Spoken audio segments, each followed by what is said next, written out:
1881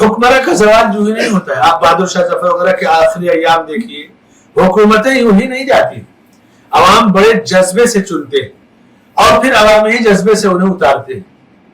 تو جب خلافت عثمانیہ کا زوال آیا, آخری زمانے میں فلسطین کی سرزمین یہودیوں کے لیے بکنا شروع ہو گئی تھی.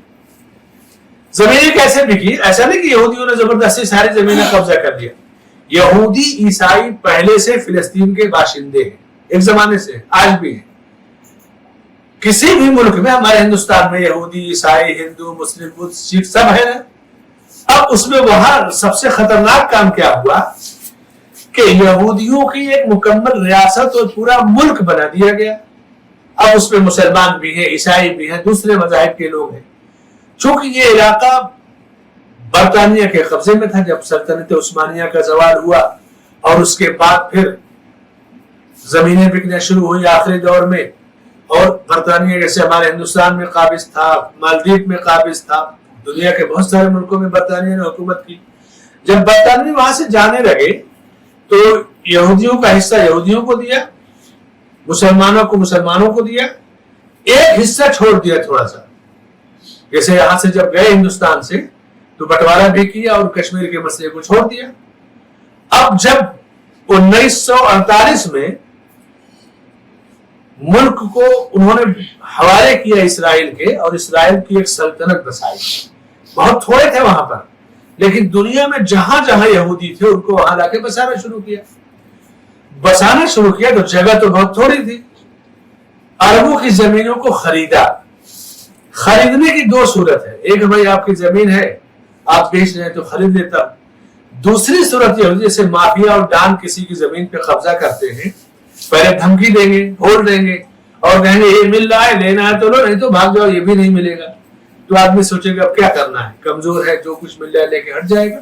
زمینیں ایسے ہی تو لوگ ڈان وغیرہ لیتے ہیں, بیچتے ہیں. اب یہ اپنی طاقت کے بلبوتے پر کچھ خریدا ہے, کچھ دھمکیاں دی ہیں, کچھ لالچ دیا ہے ڈبل ٹربل 4 گنا قیمت دے کر کے. اور اس کے بعد 1948 میں فلسطین کو تقسیم کر کے عرب اور اسرائیل کو مستقل ایک ملک دے دیا. 1935 میں فلسطین کے اندر اخوان المسلمون کا داخلہ ہو چکا تھا. یہ اخوان المسلمون کون ہے؟ اخوانی دنیا کی ایک سب سے خطرناک اور دہشت گرد تنظیم ہے اخوان المسلمون. شروع میں اس کو لوگ نہیں سمجھ پائے. جب یہ تنظیم قائم ہوئی تو احمد البنا ایک ہیں, بڑے مشہور عالم ہیں. ممدوح بن عبدالعزیز آل سعود بہت بڑے عالم ہیں تو شاہی خاندان کے, لیکن وہ حکومت میں نہیں ہیں, وہ دین کی خدمت پہ لگے. کہتے ہیں کہ میرے والد ملک عبدالعزیز کے پاس حسن البنا وغیرہ آئے, کہا کہ ہمیں سعودیہ میں ایک دفتر کھولنے کی اجازت دی جائے. کہا کس چیز کا دفتر؟ کہا اخوان المسلمون کا. تو کہا اخوان کے معنی بھائی, مسلمون کے معنی مسلمان, ہم سب بھائی ہیں اور ہم سب مسلمان ہیں, تو یہاں الگ سے اخوان المسلمون کے دفتر کی کیا ضرورت ہے؟ ملک عبدالعزیز بڑے سیاستدان تھے, دور اندیش تھے, دفتر نہیں قائم ہوا. اس طرح سے 35 سے یہ لوگ وہاں پر داخل ہو گئے اخوان المسلمون. اور اس کے بعد اپنا انہوں نے دھیرے دھیرے جو کام کرنا تھا, جس طرح دوسرے ملکوں میں کیا ہے, تباہی بربادی آپ دیکھ رہے ہیں اپنی آنکھوں سے. ہندوستان میں جب جماعت اسلامی قائم ہو رہی تھی تو اس کا دستور باعلاج مودودی صاحب نے مولانا آزاد کو دکھایا. مولانا ابوالکلام آزاد, اور دونوں ہم ہنس رہے ہیں, مولانا آزاد, مولانا مودودی, علامہ اقبال, مولانا شبری تھانوی, یہ لوگ ایک ہی زمانے کے بڑے لوگ ہیں. تو مولانا ابوالکلام آزاد نے وہ دستور دیکھا تو کہا کہ یہ جو تنظیم اگر قائم ہو گئی, کھڑی ہو گئی, تو آپ کے پاس سانپ بچھو کی طرح ایسے لوگ جمع ہو جائیں گے جنہیں آپ روک نہیں سکیں گے جب یہ تیزی سے چل پڑیں گے. تو یہ تو بڑا خطرناک جو ہے بڑا خطرناک جو ہے طور طریقہ ہے. اور تحریک جب کوئی قائم ہوتی ہے تو عربوں میں تحریک کو بڑی مقبولیت ملتی ہے. مدینہ بھی گئے تھے, جو جامعہ اسلامیہ مدینہ قائم ہوئی جو تعلیمی کمیٹی کے رکن بھی تھے. عصر کی نماز ہوٹل میں پڑھ رہے تھے, شیخ حماد محمد الانصاری بہت بڑے محدث تھے مدینے کے. الانصاری ہندوستان کے نہیں، وہ انصار مدینہ والے انصاری تھے. بہت بڑے عالم تھے، 30-40 سال تک مسجد نبوی میں حدیث کا درس دیا. وہ گئے ملنے مودودی صاحب سے، تو کہا اثر کی نماز تو ہو گئی ہے، یہ کہا ابھی کیوں پڑھ رہے؟ کہا میں حنفی المسلک ہوں. اور اس کے بعد دیکھا کہ گردن کا مسح کر رہے. تو اس وقت اسی ہوٹل میں شیخ حماد نے کہا کہ انک لن تستطیع ان تقود الامہ الاسلامیہ، آپ جیسے لوگ امت مسلمہ کی قیادت کبھی نہیں کر سکتے. جو آدمی مسلمانوں کے اول وقت پہ نماز نہ پڑھے، گردن کا مسح سنت سے ثابت نہیں، اور دنیا کی اب قیادت کرو، ہو ہی نہیں سکتا. یہ بات آج سے 50-60 سال پہلے جو بھی عرصہ رہا ہو، شیخ حماد نے ان کے سامنے برجستہ کہی. عرب ڈرتے نہیں عقیدے اور منہج کے معاملے میں، فوراً ٹوک دیتے ہیں. مسجد اقصی کی تعمیر عیسیٰ علیہ السلام کی پیدائش سے 2000 سال پہلے ہوئی، ولادت مسیح سے پہلے ہوئی، اور اس کا پورا رقبہ 144,000 مربع میٹر ہے. 144,000 مربع میٹر. آپ دیکھیں نا، مسجد نبوی جائیے، مسجد حرام جائیے تو کتنا بڑا رقبہ ہے. اسی طرح مسجد اقصی کا رقبہ بھی بڑا وسیع ہے. مصر، لبنان، سوریہ اور جارڈن، یہ فلسطین کی سرحدیں لگتی ہیں. یہ ارض مقدس مصر ایک طرف ہے، ایک طرف لبنان ہے، جارڈن ہے، سوریہ ہے. اور اللہ کا یہ پسندیدہ علاقہ ہے. ہمیشہ سے یہاں انبیاء آتے رہے ہیں. برطانیہ نے جو حصہ اپنے قبضے میں رکھا تھا، یہودیوں کو وہیں پر لا کے بسانا شروع کیا تھا. لیکن ایک شرپسندی ہوتی ہے نا، کہ کہیں گے بھائی ہم تو جو آزاد حصہ ہے ہمارا اس میں بسا رہے ہیں. اور اس کے بعد پھر یہودی قوم جتنی ظالم، جابر، سرکش، نافرمان اور غدار جتنا ذکر قرآن میں ہے، آپ اس کو پڑھیں گے اور یہودیوں کو دیکھیں گے تو اچھی طرح سمجھ جائیں گے کہ یہ اسی کی تفسیر ہے. یعنی انبیاء کو قتل کرنا، خیانت، وعدہ خلافی، رحم کا نہ ہونا، خون ریزی، بے وفائی، یہودیوں کے اندر ہمیشہ سے یہ چیزیں موجود رہی ہیں، قدیم زمانے میں بھی اور آج بھی یہودیوں کے اندر یہ چیزیں موجود ہیں. مسجد اقصی کی آزادی کے لیے اور فلسطین کے حق کے لیے، کیونکہ یہودیوں کا ملک تو ہے نہیں، اب کوئی ایک ٹکڑا ہے زبردستی لا کر پساؤ اور ملک بنا دو تو ایک تو بے چینی ہونے والی ہے. عربوں نے اس زمین کو واپس لینے کے لیے 2 جنگیں لڑی. پہلی 1948 میں مصر، سوریہ، اردن، لبنان اور عراق، یہ 4-5 ممالک نے مل کر یہ جنگ لڑی تھی تاکہ یہاں یہودی سلطنت قائم نہ ہو سکے جب قائم کی جا رہی تھی. دوسری جنگ 1967 میں لڑی گئی جو عرب اسرائیل کی مشہور جنگ ہے. اور ان جنگوں میں ہوا کیا؟ 1967 والی جنگ میں، 1967 کی جنگ میں مصری فوجوں کے کچھ فوجی یہودیوں کو مارنے کے بجائے عربوں کو مارنے لگے. لوگ کہہ رہے نا سعودیہ کچھ نہیں کرتا، یہ ملک کچھ نہیں کرتا. یہ جنگیں لڑ کے دیکھ چکے ہیں کہ دنیا نفاق سے بھری ہے. دنیا کا ایک بڑا حصہ یہودیوں کی طرف حملہ کرنے کے بجائے عربوں پہ حملہ کرتے تھے. اور کئی سو، 500-600، 575 80 اس طرح عربوں کی ایک لسٹ ہے، فہرست ہے، جو عرب سے گئے تھے سعودیہ کے الگ الگ علاقوں سے اور فلسطین کی وہ 1967 والی جنگ میں شہید کیے گئے تھے. سعودی عرب نے ایک اپنا قیمتی بادشاہ ملک فیصل رحمت اللہ علیہ، ان کی بھی شہادت اسی فلسطین کے مسئلے کی وجہ سے ہوئی ہے، مسجد اقصی کی وجہ سے. شروع میں جب تیل کی دنیا محتاج تھی اور آج بھی محتاج ہے، تو انہوں نے ایک قانون بنایا کہ ہم فلسطین کے مسئلے کو لے کر کے مسجد اقصی کی آزادی کے لیے ہم یہود کا بائیکاٹ کریں گے اور ہم تیل نہیں دیں گے امریکہ کو. امریکی ظاہر سی بات ہے کہ شاطر لوگ ہوتے ہیں. وزیر خارجہ ملک فیصل رحمہ اللہ سے ملا، وزیر خارجہ ان کے رئیس، وہ جدہ میں تھے اس وقت. اس کا جملہ ہے کہ ملک محترم، بادشاہ سلامت، ہمارا جہاز رنوے پر کھڑا ہے. اس میں تیل نہیں ہے کہ وہ اڑ کر جا سکے امریکہ. آپ کا ملک تیل سے مالا مال ہے. آپ آرڈر دے دیجئے کہ ہمارے جہازوں میں ایندھن بھر دیا جائے. ملک فیصل رحمت اللہ علیہ اس صدی میں دنیا کے بڑے قائد تھے، رہنما تھے. کہا کہ تمہیں جتنا تیل چاہیے لے جاؤ، جتنا چاہیے لے جاؤ، لیکن ذرا میری طرف دیکھو، میں بڑھاپے کو پہنچ رہا ہوں، عمر کے آخری مرحلے میں ہوں. مسجد اقصی میں نماز پڑھنے کے لیے راستہ صاف کر دو. صرف اتنی مہربانی کرو کہ ہم جس طرح حرمین میں نماز پڑھتے ہیں وہاں ہم نماز پڑھ سکیں. تمہیں جتنا تیل چاہیے لے جاؤ. اب ظاہر سی بات ہے کہ بہت بڑی شرط تھی، بہت بڑا معاہدہ تھا. اور اس کے بعد انہیں محسوس ہوا کہ یہ بادشاہ یا یہ حکمراں تو تنگ کر کے رکھ دے گا. تو پھر وہ پلاننگ سازش کے تحت ان کو قتل کیا گیا. شہادت کی موت مسجد اقصی کی وجہ سے ان کی ہوئی. 1948 کے بعد جب یہ سب دونوں جنگیں ہو چکی تو ایک تحریک انتفاضہ قائم ہوئی. تحریک انتفاضہ یعنی تحریک برائے آزادی فلسطین. چونکہ ملکوں کی جنگ ہے، ممالک کا نقصان ہوا، پیچھے ہٹ گئے، تو فلسطینی خود کھڑے ہوئے کہ ہم اپنی آزادی کی جنگ لڑیں گے. اور اس تحریک کے پہلے صدر یاسر عرفات تھے اور اس کا نام تھا الفتح. اس تنظیم کا نام الفتح. یاسر عرفات پہلے صدر تھے جو امن معاہدے کرتے، یونوں میں معاملے کو لے گئے اور امن اور سلامتی کی باتیں کرتے کہ اب جنگ سے مسئلہ حل نہیں ہوگا. یہ تحریک جاری تھی ایک زمانے تک. فلسطینیوں کے چونکہ 1935 میں وہاں اخوانی داخل ہو چکے تھے، اب ایک چیز تھی کہ کسی طرح اور اس معاملے کو گرمایا جائے. تو عوام کے خون کو گرمانا بڑا آسان ہوتا ہے. ابھی خون خرابے کی، جہاد کی بات، دھار کی بات کرو تو لوگ فوراً گرم ہو جاتے ہیں، فوراً میدان میں آ جاتے ہیں. نوجوان طبقہ دور اندیشی نہیں ہوتی.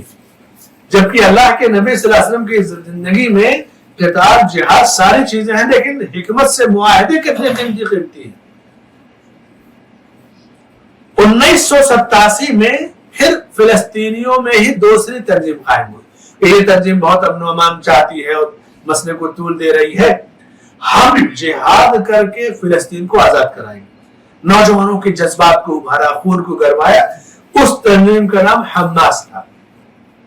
حرکہ، ہے سے حرکہ، میم سے مسلحہ اسلامیہ، یعنی اسلامی مسلح فوج، یہ اس کا نام تھا. اور شیخ محمد یاسین اس کے پہلے صدر تھے اور ان کو ابھی 13-14 سال ہوئے، 15 سال ہوا ہوگا. ایک دن فجر کی نماز کے لیے جا رہے تھے اور ان کو قتل کر دیا گیا. اس کے بعد عبدالعزیز رنتیسی اس کے صدر ہوئے، ان کو بھی 2-4 مہینے میں ختم کر دیا گیا. پھر اس کے بعد اسماعیل ہنیہ اس کے صدر ہیں اور خارجی امور کے خالد مشعل اس کے ہیں ذمہ دار یا سربراہ. اس تنظیم کی حریف جو جماعتیں ہیں، حریف کا مطلب کہ ان سے جن کا معاہدہ ہے کہ کڑے وقت میں ہم آپ کا ساتھ لیں گے اور آپ ہمارا ساتھ دیں گے، وہ ایران، روس اور کوریا اور حوثی.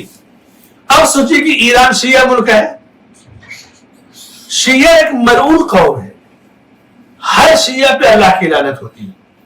شیعہ عمر بن خطاب رضی اللہ عنہ کو کافر کہتے ہیں، ابو بکر رضی اللہ عنہ کو کافر کہتے ہیں. اور ملعون کیسے ہے؟ ملعون میں نہیں کہہ رہا ہوں، اللہ کے نبی صلی اللہ علیہ وسلم نے کہا ہے. طبرانی کی صحیح حدیث آپ صلی اللہ علیہ وسلم فرماتے ہیں کہ من سب اصحابی فعلیہ لعنت اللہ والملائکۃ والناس اجمعین.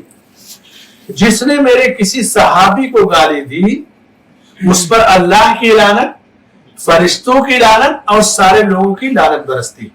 شیعہ حضرت معاویہ کو کافر کہتے ہیں، شیخین ابو بکر، عمر، عثمان رضی اللہ عنہم اجمعین کو کافر کہتے ہیں. ان کا درود کیا ہے نماز میں پڑھا جانے والے جانتے ہیں؟ جیسے ہم پڑھیں اللہم صلی علی محمد وعلی آل محمد کما صلیت علی ابراہیم وعلی آل ابراہیم انک حمید مجید. اس کے بعد کہیں گے وَلْعَنْ صَنَمَيْ قُرَيْشْ وَجِبْتَيْهِمَا وَابْنَتَيْهِمَا وَتَاغُوتَيْهِمَا. اور قریش کو دونوں بت ابو بکر اور عمر اور ان کی دونوں بیٹیاں عائشہ اور حفصہ پہ لعنت بھیجیے. نماز میں صحابہ پہ لعنت بھیجتے ہیں. تو جو صحابہ پر لعنت بھیجتا ہے اس پر اللہ لعنت بھیجتا ہے، اللہ کے فرشتے لعنت بھیجتے ہیں، اللہ کی ساری مخلوق لعنت بھیجتی ہے. اور خاص طور سے عمر بن خطاب رضی اللہ عنہ کو تو وہ کہتے ہیں کہ یہ کافر تھے، بلکہ شیعہ عالم باقاعدہ کہتا ہے کہ جب ہم مسجد نبوی کو فتح کر لیں گے تو مسجد نبوی میں اس دروازے سے نہیں داخل ہوں گے جس گیٹ کا نام باب عمر ہے. اسی لیے کسی نے کہا کہ اللہ کا شکر ہے کہ عمر بن خطاب رضی اللہ عنہ کی زندگی میں بھی شیطان ان سے دور بھاگتا تھا، مرنے کے بعد بھی شیطان ان سے دور بھاگتا ہے. تو اب شیعہ اس جماعت کے حلیف ہیں. اور پھر شیعوں نے کیا کیا ہے غزہ میں پہنچ کے؟ غزہ کی پوری آبادی سنی تھی اور ہے، لیکن اس وقت 3% سے 5% وہاں شیعہ ہو گئے. اور ابھی اس جنگ کے بعد غزہ کی مختلف مسجدوں میں یہ ٹوپی ہوتی ہے نا، یہ حسین والی ٹوپیاں رکھ دی گئی، اور اس کے بعد شیعوں کی کتابیں پہنچا دی گئی. اب ظاہر سی بات حلیف ہیں، آپ کے کام آئیں گے تو اپنا بھی وہ کام کریں گے. اس طرح غزہ میں رافضیت اور شیعیت داخل ہو گئی. روس اس کا حلیف ہے حماس کا. روس جو ہے عربوں کا پرانا دشمن ہے اور عربوں سے بدلہ لینے کے لیے ہی وہ سوریا میں پہنچا تھا، سوری عوام کو جو قتل کیا تھا. کیوں؟ روس کو توڑنے کے لیے، روس کے اقتدار کو ختم کرنے، کمیونزم کو ختم کرنے کے لیے عرب حکمرانوں نے، جب 1990 میں روس ٹوٹا ہے تو عربوں نے مضبوط جہاد وہاں پر کیا ہے اور مضبوط قربانیاں دی. روس جلا ہوا ہے. آج وہ موقع پائے روس تو فوری طور سے توڑ ڈالے، ختم کر ڈالے سب کو. کوریا کا بھی یہی معاملہ ہے. حوثی جو یمن کے اندر ہے، جو ایران کی تربیت یافتہ ہیں اور یمن کی منتخب حکومت کے خلاف، اور کبھی کبھی عربوں پر، کبھی کبھی حرمین پر، کچھ سال پہلے مدینہ اور مکے پہ میزائل مارا تھا. تو ایران، روس، کوریا اور حوثی یہ حماس کے دوست اور ساتھی ہیں. حلیف کا مطلب کہ ہم پر کوئی مصیبت پڑے گی تو ہم آپ سے بدل دیں گے. اور ظاہر سی بات ہے یہ چاروں ملک پوری دنیا کے پورے اسلام کے دشمن ہیں. یہ سب سے بڑا پوائنٹ ہے، خطرناک پوائنٹ ہے. اور اس کے بعد یہی سے تباہی شروع ہوتی ہے کہ صرف جانے نہیں جا رہی ہیں غزہ کے اندر، ایمان جا رہا ہے، رافضیت پھیل رہی ہے. اور آنے والے دنوں میں کہیں ایسا نہ ہو کہ یہ جنگ شیعہ سنی ہو جائے اور یہودی آرام سے بیٹھے رہے. ایک بھی شیعہ نہیں تھا، 3 سے 5% ہو رہے ہیں. شیعہ ٹوپیاں پہنچ رہی ہیں، شیعہ کتابیں پہنچ رہی ہیں. اب کچھ دن میں شیعہ آئیں گے تو پھر اندر سے وہ اپنے جنگ لڑیں گے، یہودی آرام سے بیٹھے رہیں گے. ستمبر کے آخر میں، ستمبر 2023 میں یہ معاملہ معاہداتی طور پر کافی حد تک حل ہو گیا تھا. سعودی عرب کے ولی عہد امیر محمد بن سلمان بن عبدالعزیز آل سعود، اللہ ان کی حفاظت فرمائے، انہوں نے ایک معاہدہ کیا تھا کہ 1967 کی جنگ سے پہلے کا جو فلسطین تھا اسرائیل اسے خالی کر دے اور پھر ہم اسرائیل کو تسلیم کر لیں گے اور فلسطینیوں کی حکومت قائم ہو جائے. اس معاہدے کو اسرائیل نے تو ٹھکرا دیا تھا. کوشش یہ تھی، اچھا اس طرح کا معاہدہ بار بار آیا ہے، انہوں نے اپنی طاقت حکمت کا استعمال کر کے کہ خون خرابے کو ختم کیا جائے اور اس مسئلے کو حل کیا جائے کہ جو زمینیں تم نے ناجائز قبضہ کیا وہ خالی کر دو، تم رہو اپنا، اور اس کے بعد پھر اسے تسلیم کر لیا جائے گا. امریکہ قریب قریب تیار ہو گیا تھا، اسرائیل نہیں تیار تھا یہ، لیکن بہت قریب تھا کہ یہ معاہدہ حل ہو جائے. سلامتی اور امن کا معاہدہ بالکل قریب آ گیا تھا کہ حل ہو جائے، دنیا پرامن زندگی گزارتی.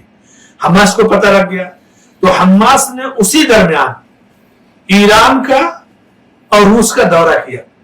ایران اور روس کے دورے کی خبر میڈیا میں جنگ کے بعد پھیلی ہے، پہلے نہیں. دورہ کیا، اب جو بھی وہاں پہ گفتگو ہوئی ہو، ایران اور روس کے دورے کے بعد واپس آ کر کے حماس کے لوگوں نے میزائل ڈالنا شروع کیا. میزائل 200، 400، 1000، 500 میزائل بھیجنا شروع کیا. اب ظاہر سی بات ہے کہ وہ ہتھیار دنیا میں اسرائیل ہتھیاروں کی بڑی کمپنی رکھتا ہے.